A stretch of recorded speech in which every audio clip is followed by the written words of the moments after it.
안녕, 오늘은 적중률 100%의 예언가 김길복 씨의 예언을 소개하겠다. 우선 김길복 씨는 1980년부터 2000년까지 20년 동안 속세와 차단한 생활을 한 채 수행 활동을 해온 예언가이다. 김길복 씨는 박근혜 전 대통령 탄핵, 윤석열 전 대통령 탄핵 등 여러 사안 등을 100% 적중시킨 바가 있다. 김길복 씨는 이번에도 난해한 상징과 의료로 가득한 예언을 남겼다.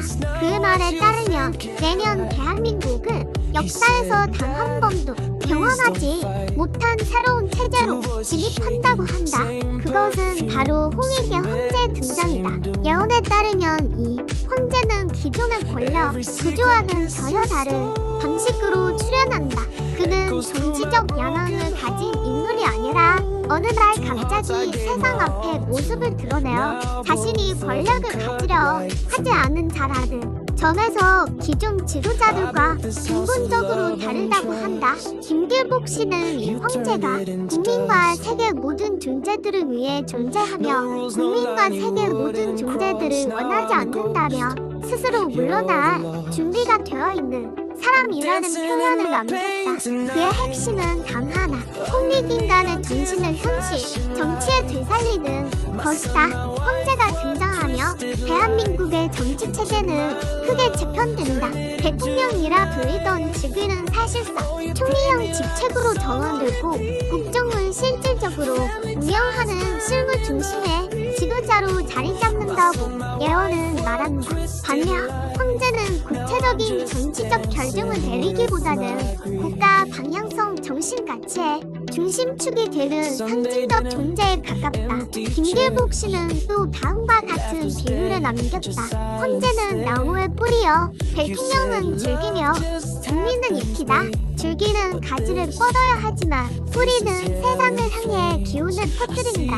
즉 황제는 정신적 지도자이며 대통령, 국무총리 국회 등은 실제 행정을 담당하는 새로운 체제라는 것이다. 흥미로운 점은 황제가 결코 국내에만 머무르지 않는 존재라는 점이다. 그는 홍익인간의 이념놀이 인간을 이롭게 한다을 실천하기 위해 세계 각국을 돌며 국가 간 갈등과 전쟁을 조정하고 환경, 빈곤, 기술 윤리 등 국제 문제 해결에 직접 나선다고 한다. 예언서에는 이런 문장도 기록되어 있다고 한다. 그가 바라보는 곳마다 분쟁은 잦아들고 그가 서 있는 곳마다 새로운 길이 열린다. 학자들은 이를 두고 국제 평화 조정자 역할을 상징적으로 표현한 것이라고 해석하기도 했다.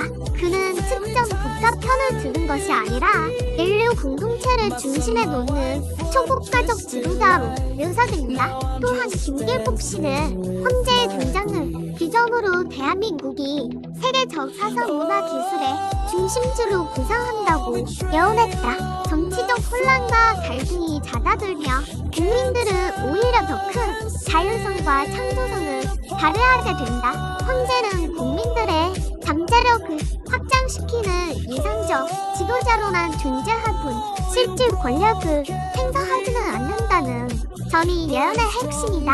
마지막으로 그는 이렇게 말을 맺었다고 한다. 이 시대의 황제는 왕관을 쓰지 않는다. 마음의 빛으로 왕위를 삼는다.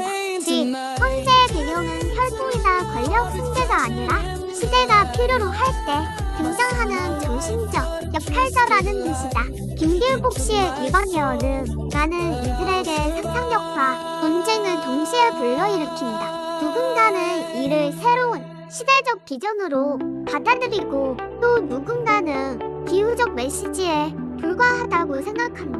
하지만 한 가지는 분명하다. 그의 예언은 늘 그래왔듯 사람들로 하여금 앞으로 우리가 어떤 나라, 어떤 인류가 되어야 하는가를 다시 생각하게 만드는 힘을 가지고 있다는 점이다. 김길복 씨는 황제에 대한 추가 예언을 설명하면서 그 황제가 누구인지에 대한 힌트를 매우 조심스럽게 남겼다. 그는 직접적인 이름을 밝히지는 않았으나 몇 가지 결정적인 단서를 기록했다.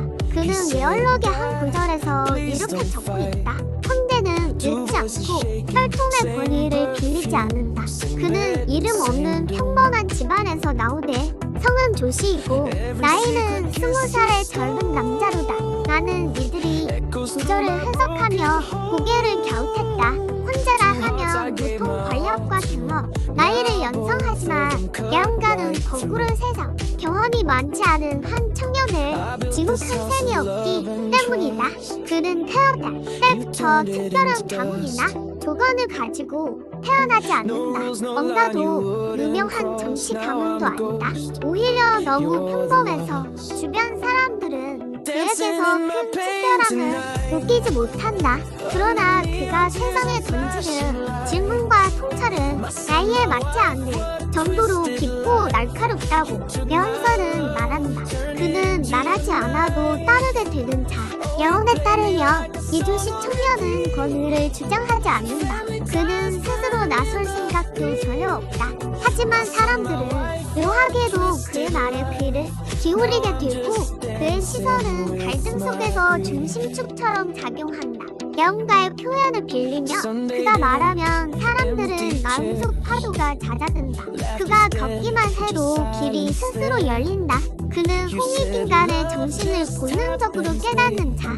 그는 불교 수행 활동을 제가적으로 행하였지만 국가적 교육을 받은 것은 아니다. 그런데도 인류 전체에 대한 이로움을 본능적으로 우선시한다. 예언서에는 이렇게도 적혀 있다. 그는 공마을 사랑하는 것이 아니라 온 세상 모든 존재를 똑같이 사랑한다. 그의 시야는 처음부터 국경을 넘는다. 그는 어느 날 갑자기 전혀 뜻하지 않은 계기로 세상 앞에 모습을 드러내고 사람들은 그에게서 기존의 정치 지도자들에게서 볼 수 없던 새로운 차원의 리더십을 발견하게 된다.